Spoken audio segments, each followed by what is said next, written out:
Il est 20 heures à Kinshasa, même heure à Kassongoluda. Nous sommes dans la province de la Kwango. C'est l'heure de vous informer.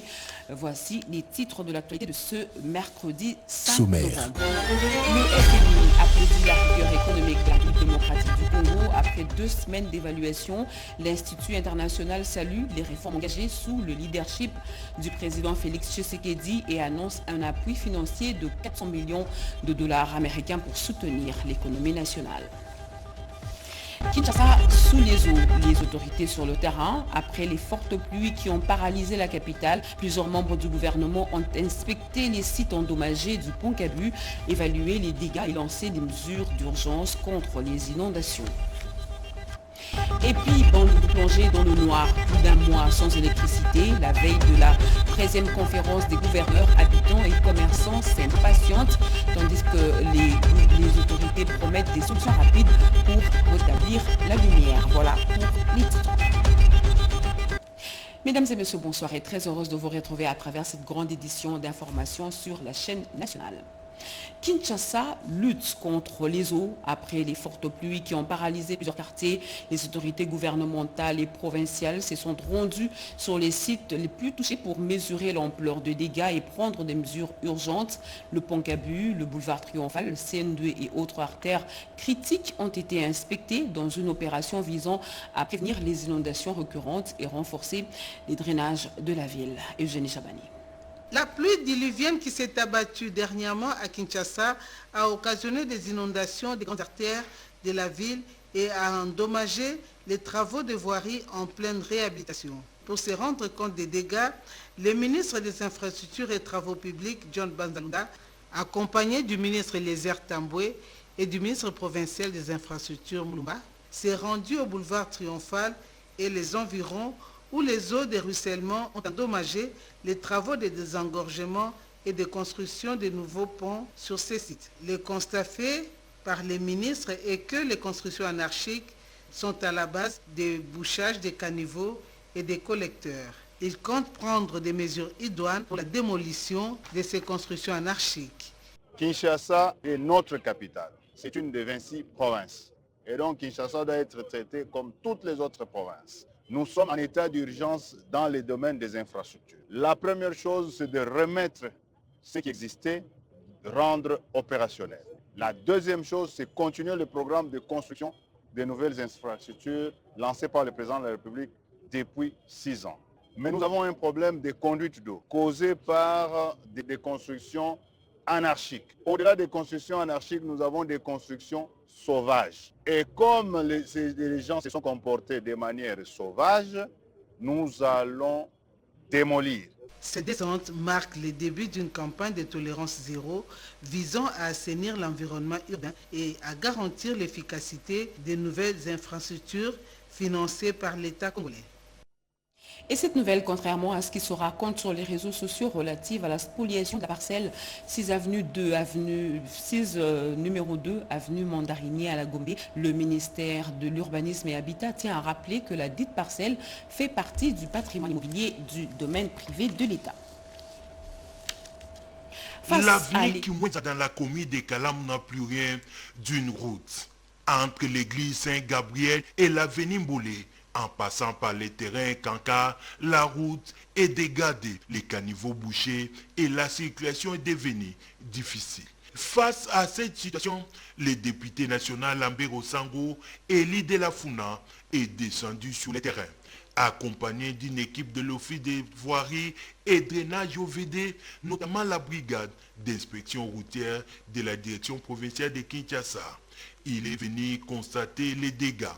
Très attentif aux doléances de la population, le lui a promis des plaidoyers auprès des autorités compétentes pour le lancement rapide des travaux.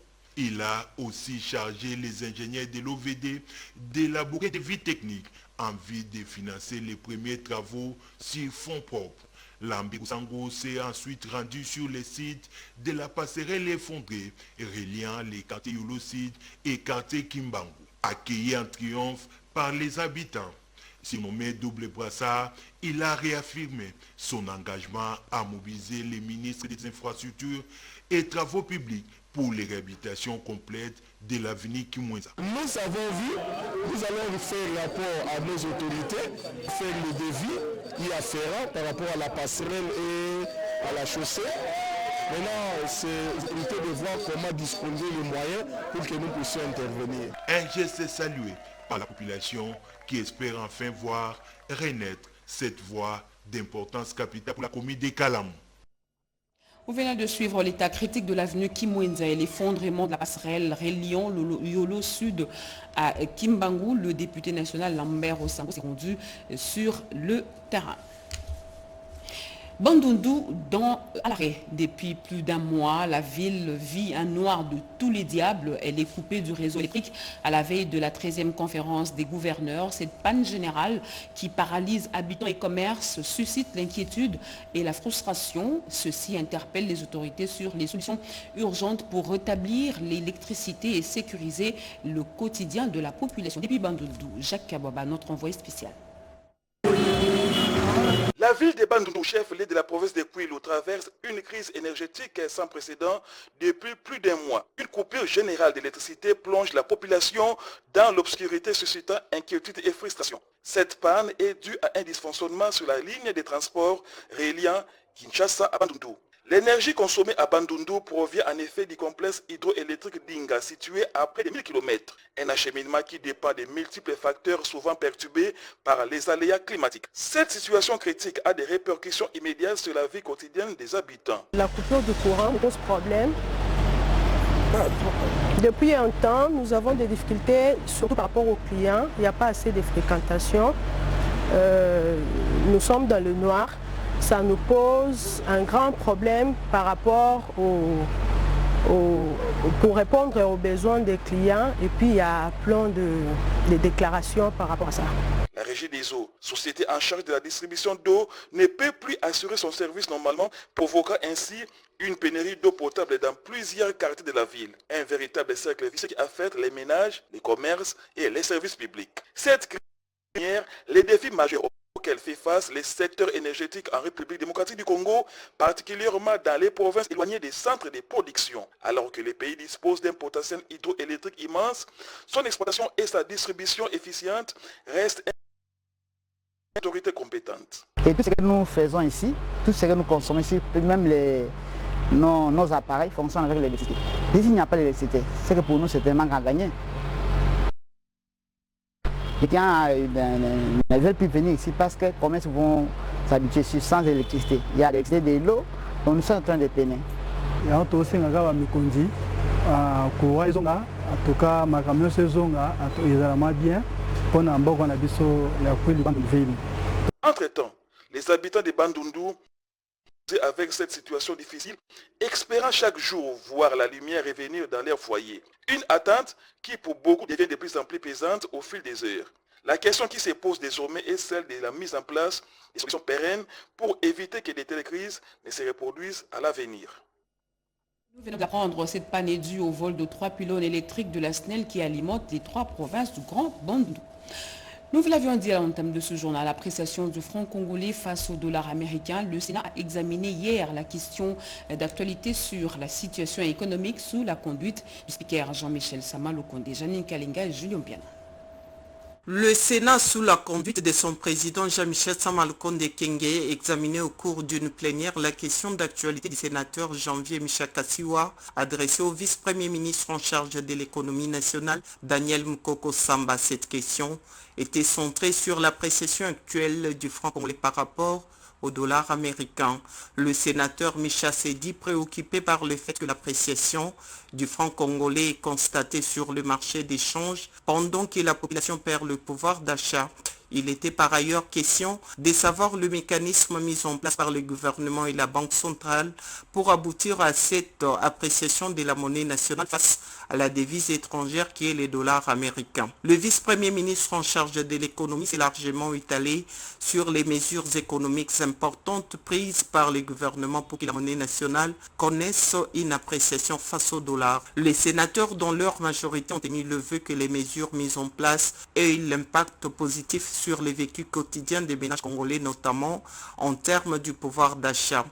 Au cours de cette même plénière, les sénateurs ont abordé la problématique de 2 projets de loi portant création de l'Ordre national des héros nationaux et de l'Ordre national du Léopard. Ces projets de loi ont été confiés à la commission PAJDH qui devra présenter le rapport final y afférent lors de la prochaine plénière avant que les sénateurs ne procèdent à l'adoption. Kinshasa, au cœur des enjeux miniers. Hier, la capitale congolaise a accueilli la 7e conférence annuelle du Glencore, un rendez-vous stratégique où s'échangent idées, normes et perspectives pour l'avenir du secteur minier national. Et la première ministre Julie Souminois a pris part à cet événement. Emmanuela Commissaire, Chimendondo et Djoko. À Kinshasa, la première ministre Judith Soumino Tuluka a réaffirmé la volonté du gouvernement d'assainir les climats des affaires. Devant les acteurs du secteur minier réunis à l'occasion de la 7e conférence annuelle des Glencore, Judith Soumino Tuluka a défendu les réformes destinées à renforcer la transparence et à attirer davantage d'investissements en République démocratique du Congo. En tant que gouvernement et sur base des engagements du chef de l'État, nous avons décidé que nous voulons aller sur la diversification de notre économie. Nous voulons aller sur la transformation locale. Pourquoi? Parce que nous voulons créer de l'emploi. Une population estimée à 120 millions d'habitants, dont 70% sont des jeunes. Il faut leur créer de l'emploi. Et ces emplois-là, ce n'est pas le secteur public qui va les donner à nos jeunes, c'est le secteur privé.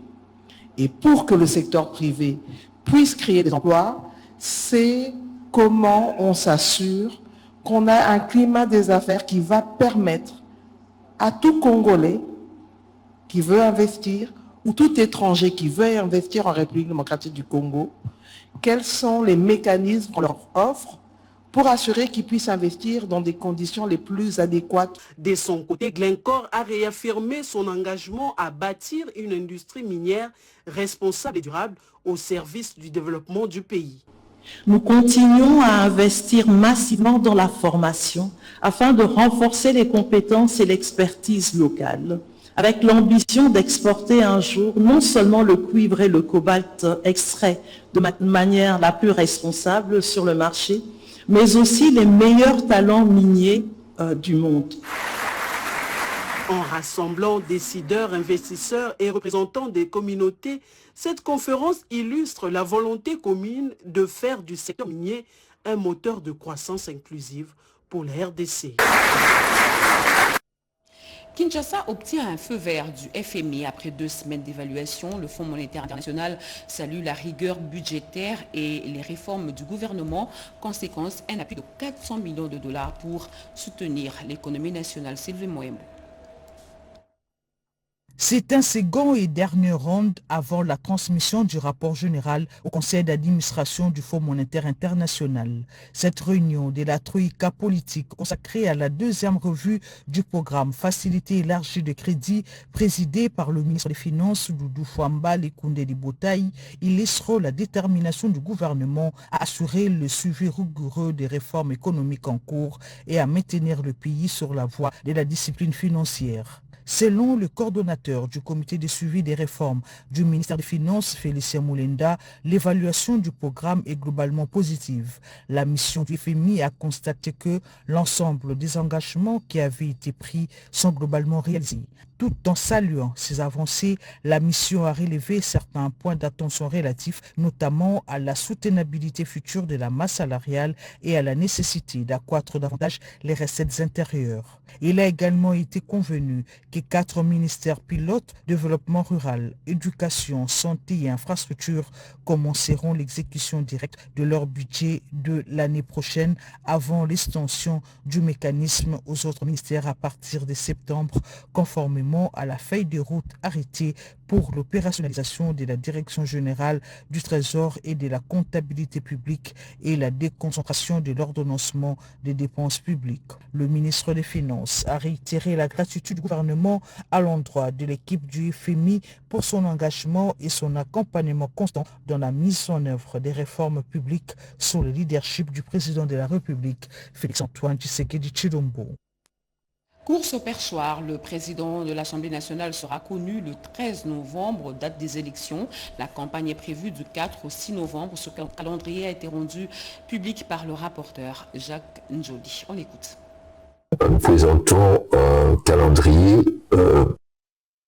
prend effet à la date de mardi 4 novembre 2025 et nous avons 3 jours conformément à l'article 27 du règlement intérieur, 72 heures pour recevoir, n'est-ce pas, les candidatures. À partir de samedi, les dossiers seront soumis à la commission technique qui a été aussi mise en place par décision du bureau. Ici, de noter que les dossiers des candidatures sont présentés par la majorité et par l'opposition, compte tenu du prescrit de la Constitution, plus précisément de l'article par un parti, par un groupe ou pour un indépendant. Donc les candidats indépendants peuvent présenter leur candidature. Le lundi 10 novembre, il y aura publication de la liste des candidatures retenues. Et le mardi 11 et 12 novembre, nous aurons la campagne électorale. Le vote interviendra donc le jeudi 13 novembre 2025 à partir des 13h. C'est donc au cours de cette journée, cette plénière solennelle, que nous allons auditionner les messages des candidats retenus et ensuite nous allons élire les présidents et les rapporteurs adjoints du bureau. Il s'en suivra l'installation du président. Hommage aux victimes de la RDC est une et indivisible. Les femmes de l'Alliance des forces démocratiques du Congo, de leur parti politique, sous la houlette de la présidente Claudine Ndoussi, ont effectué un grand rassemblement. Ils ont battu le pavé jusqu'à la cathédrale Notre-Dame du Congo, Guélor Kimpianga. À l'occasion du 15e anniversaire de la Ligue des femmes du parti a organisé un rassemblement au terrain Comète à Lingouala. Vêtues toutes de noir, signe de deuil pour les victimes de l'Est du pays. Elles ont réaffirmé un message fort. La RDC est une et indivisible. La présidente de la Ligue des femmes de la FDC, Claudine Ndoussi Mwankembe, a salué la détermination de l'autorité morale du parti Modeste Bahati Lukwebo à faire asseoir la FDC sur l'ensemble du territoire national et à l'international, positionnant aujourd'hui le parti comme la deuxième force de la majorité présidentielle. Le secrétaire général du parti, Girisha Malonga, et le ministre de la formation professionnelle, Marc Ekila, ont assisté à cette célébration qui était également une occasion pour la Ligue des femmes de réitérer son engagement à promouvoir la loi sur la lutte contre la violence domestique, initiative portée par le deuxième vice-président du Sénat. Nous réclamons l'application de la résolution 2773 et nous demandons à la communauté internationale ainsi qu'à la population congolaise de nous accompagner dans cette démarche ensemble avec le président Félix-Antoine Tshisekedi Tshilombo. Nous vaincrons. Pour honorer la mémoire des millions de victimes de l'Est du pays et soutenir les populations affectées, les mamans de l'FDC ont battu le pavé jusqu'à la cathédrale Notre-Dame du Congo où une messe d'action de grâce a été célébrée en présence de son autorité morale, le professeur Modeste Bahati Lukwebo, et des centaines de cadres, militants et sympathisants venus exprimer leur gratitude à Dieu pour tous les bienfaits réalisés en faveur de leur formation politique. Le vice-premier ministre, ministre de la Défense nationale et des anciens combattants, maître Guy Kabombo Modianvita, vient d'entamer une mission stratégique à Kisangani dans la Tchopo pour renforcer et moderniser la 3e zone de défense au cœur des efforts de redynamisation des FARDC. Je reste au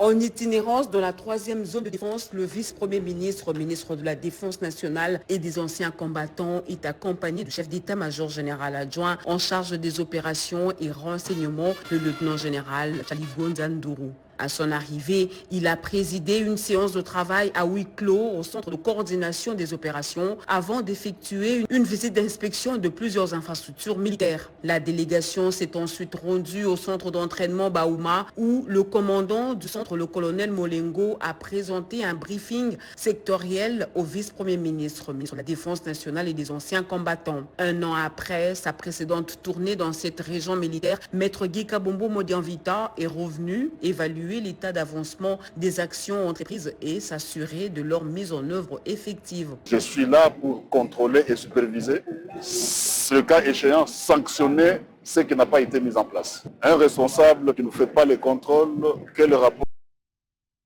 au commandant suprême. À Kisangani, le programme du vice-premier ministre, ministre de la Défense nationale et des anciens combattants prévoit notamment un briefing à l'état-major de la 3e zone de défense, la visite des sites stratégiques ainsi qu'une causerie morale avec les militaires stagiaires dans le cadre de renforcement des capacités. Engagés dans la mise en œuvre du trinôme FEC, formation, équipement et casernement, Maître Guy Kabombo Modianvita privilégie une approche inclusive axée sur la redynamisation des forces armées de la République démocratique du Congo et une vision chère au chef de l'État et commandant suprême Félix Antoine Tshisekedi Tshilombo.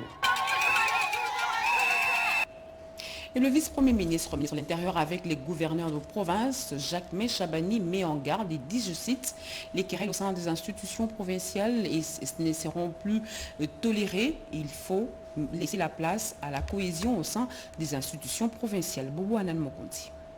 Face aux animateurs des institutions provinciales, le vice-premier ministre, ministre de l'Intérieur et Sécurité, Jacques Chabani, n'a pas mâché ses mots dans un ton ferme. Il a appelé à une gouvernance responsable, dénonçant les querelles intestines qui freinent le bon fonctionnement des entités territoriales décentralisées. Le gouvernement de la République ne saurait dorénavant laisser les provinces sombrer dans un cycle d'ingouvernabilité sans fin. Pour ce faire, toutes les mesures fortes seront envisagées pour garantir la stabilité des provinces, y compris le recours aux prérogatives extrêmes prévues par la Constitution de la République démocratique du Congo dans ses articles 197, alinéas 7 et 8 et 198, alinéa 10. Dans un contexte marqué par l'instabilité récurrente à la tête des provinces, le numéro 1 de la territoriale exhorte les responsables provinciaux à privilégier l'intérêt général, socle d'un développement harmonieux et durable. La haute autorité nous a instruit de vous communiquer sa volonté et sa détermination à stabiliser les institutions provinciales en cette période où notre pays est confronté à la guerre d'agression nous imposée par le Rwanda et ses supplétifs du M23 AFC, dans l'ultime objectif de garantir la cohésion nationale et le développement intégral. C'est pourquoi j'en appelle encore une fois au sens de responsabilité des uns et des autres, afin que tous s'engagent sur la voie de la cohésion nationale et de la stabilité des institutions provinciales. Ces messages forts sont comme un avertissement. Le lutte de pouvoir doit céder la place à la cohésion et à l'efficacité, une exigence de rigueur saluée par plusieurs observateurs comme un pas vers la stabilité institutionnelle en République démocratique du Congo.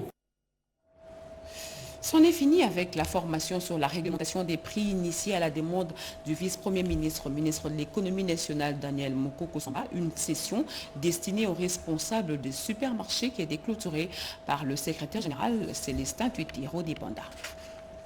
2 jours ont suffi pour les séminaires de sensibilisation à l'intention des responsables financiers de supermarchés sur la réglementation des prix sur les marchés congolais. Sur instruction du vice-premier ministre, ministre de l'économie nationale Daniel Mokoko-Samba, le secrétaire général à l'économie nationale Célestin Tuitiro, qui a présidé à la clôture, est revenu sur les recommandations d'application. L'objectif est d'assurer le respect du cadre réglementaire en matière de prix sur les marchés intérieurs.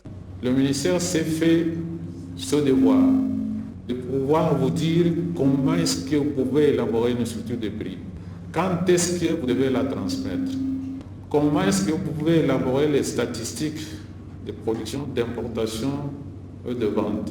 Comment vous pouvez élaborer ou transmettre les états financiers à quelle date au ministère de l'économie nationale? Comment est-ce que vous pouvez établir votre facture lorsque vous passez la transaction avec un client? Toutes ces matières vous ont été données, c'est pour que Vous ne pouvez pas dire que non. Ce qui nous intéresse, nous, c'est seulement le barème des sanctions. Le barème des sanctions, c'est une conséquence de ceux qui ne peuvent pas respecter la réglementation économique et commerciale dans notre pays. Cette initiative s'inscrit dans la continuité des missions de contrôle menées récemment dans le secteur et qui ont mis en lumière plusieurs manquements sanctionnés. Conformément à la loi, à travers ces séances pédagogiques, le gouvernement entend renforcer la responsabilité des opérateurs économiques. Le ministère de l'économie nationale reste engagé dans la protection du pouvoir d'achat et la promotion de la conformité aux règlements économiques. Inclusion sociale, le vice-premier ministre Jean-Pierre Liaou lance la vulgarisation du régime spécial de sécurité sociale pour policiers et militaires dans le Kouilou. Nadine Kiloucho, Cédric Maloma. C'est une avancée majeure. Le vice-premier ministre, ministre de la fonction publique, Jean-Pierre Liaou, poursuit la vulgarisation du régime spécial de sécurité sociale. Pendant son séjour à Kikwit, il a sensibilisé les militaires et policiers de la province du Kouilou sur leur intégration effective au système géré par la SENSAP. Le président de la République a émis le souhait de nous voir mettre en place un nouveau système de sécurité sociale qui ne laisse personne sur le carreau, personne au bord du chemin. Ça veut dire que, quel que vous soyez, vous êtes concerné. Et c'est l'État qui doit organiser tout ça, pour que chacun puisse avoir droit au chapitre le moment venu. L'ICAMA et Joara Montonios, accident de travail. Et les gens qui sont le plus exposés aux risques professionnels, ce sont les militaires et les policiers. Et donc, la branche de risques professionnels, accident de travail ou maladie professionnelle, vous concerne au premier chef. Dans une salle comble, le vice-premier ministre a expliqué celle d'envergure. Désormais, les forces de défense et de sécurité bénéficient d'une couverture sociale digne, prenant en compte les risques professionnels, la pension de retraite ainsi que les allocations pour les ayants droit. Le président de la République a demandé à ce que vous soyez sensibilisés partout où vous êtes, pour que vous soyez mis au courant que vous n'êtes plus des oubliés et que l'État va progressivement prendre en charge votre situation sociale pour que vous soyez placés dans des conditions psychologiques optimales. Les participants ont salué cette réforme longtemps attendue et ont promis de relayer l'information auprès de leurs unités respectives. Avec cette étape franchie à Kikwit, le gouvernement réaffirme sa volonté de bâtir un État social fort au service de tous les agents publics, conformément à la vision du chef de l'État Félix Antoine Tshisekedi Tshilombo. Comment booster le processus de la digitalisation des droits de trafic maritime? Cette question était au cœur des échanges entre le vice-premier ministre en charge des transports, Jean-Pierre Bemba, les membres du conseil d'administration des MLC, de LMC et de la firme PAD Corporation. Les détails avec Pirombou Saïti. C'est sous la conduite du vice-premier ministre, ministre des Transports, Voies de Communication et des Enclavements, Jean-Pierre Bemba Gombo et de la ministre du Portefeuille, Julie Mbouichikou, qui se sont tenues du 3 au 4 novembre dernier, 2 séances de travail consacrées à l'examen du contrat liant le gouvernement de la République démocratique du Congo à la société PADES Corporation pour la digitalisation des droits du trafic maritime en République démocratique du Congo. Ces réunions, tenues au cabinet du vice-premier ministre des Transports à Kinshasa, ont réuni l'ensemble du conseil d'administration des lignes maritimes congolaises, LMC, société commerciale sous tutelle de l'État, ainsi que le comité directeur du PADES Corporation.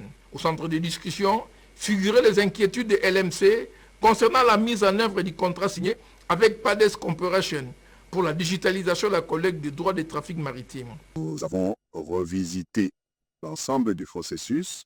Nous avons reçu des engagements de la part du banc gouvernemental.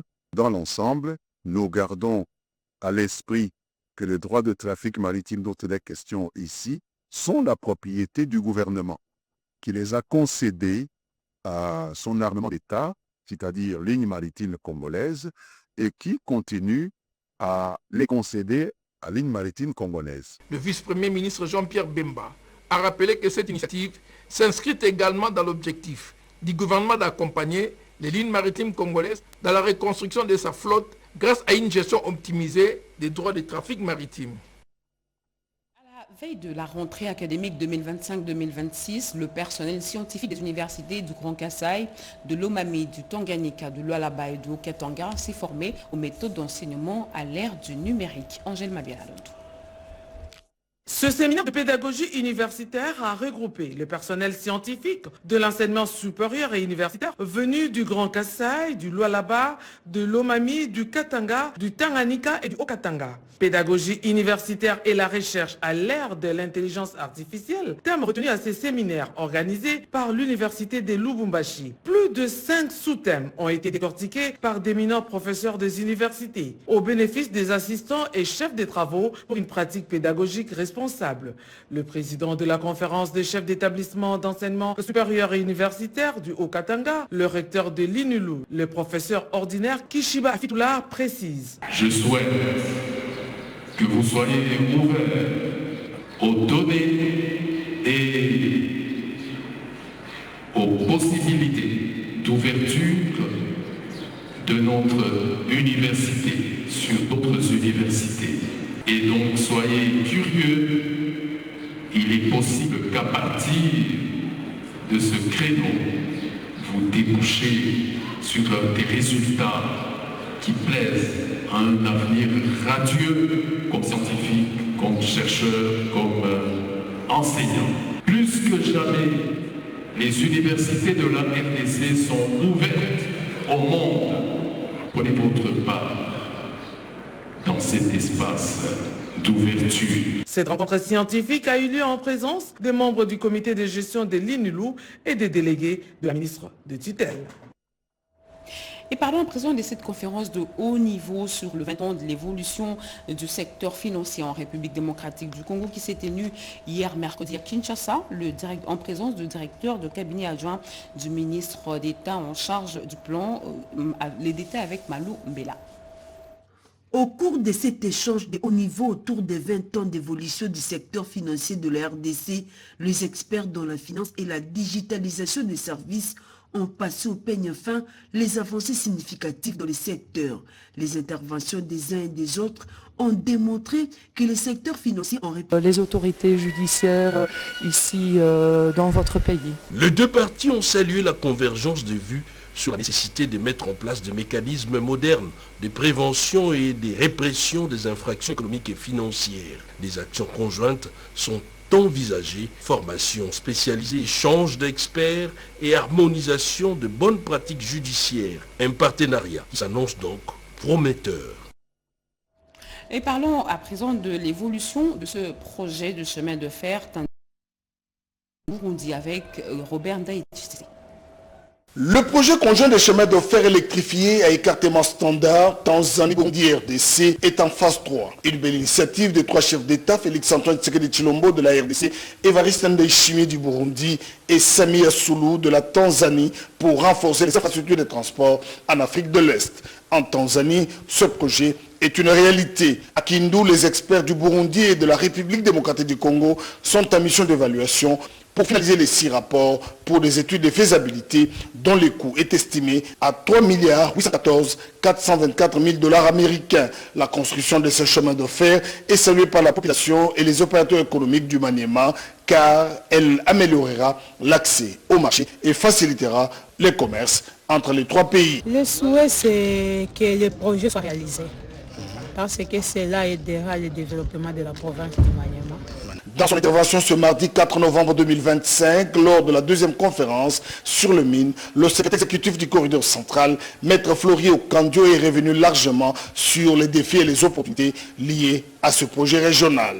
Le paiement de la totalité de sa cotisation pour ce projet témoigne l'engagement de la République démocratique du Congo et du président Félix-Antoine Tshisekedi Tshilombo de voir aboutir cet ambitieux projet. Nous devons féliciter et remercier son Excellence, Monsieur le Président de la République. Félix-Antoine Tshisekedi Tshilombo a ordonné le paiement de la totalité des cotisations de la RDC. Maître Florier Okandio a évoqué les retombées potentielles de ce projet sur les économies des 2 pays, le Burundi et la République démocratique du Congo. Avant du Maniema, les consultants et les experts de 2 pays mettent la dernière main sur le rapport à présenter lors de la prochaine réunion du Conseil des ministres. Et l'agence de pilotage, de coordination et de suivi des conventions de collaboration ouvre une station provinciale à Lubumbashi, renforçant ainsi sa coordination dans le Haut-Katanga. Gaëtan Magalano. Un mausolée pour perpétuer la mémoire d'un homme d'État exemplaire.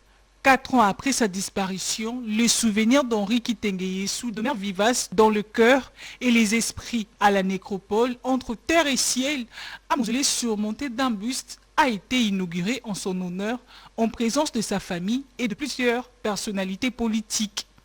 Figure respectée de la République, ce grand serviteur de l'État était connu pour sa sagesse, sa loyauté et son inlassable engagement pour la paix et l'unité nationale.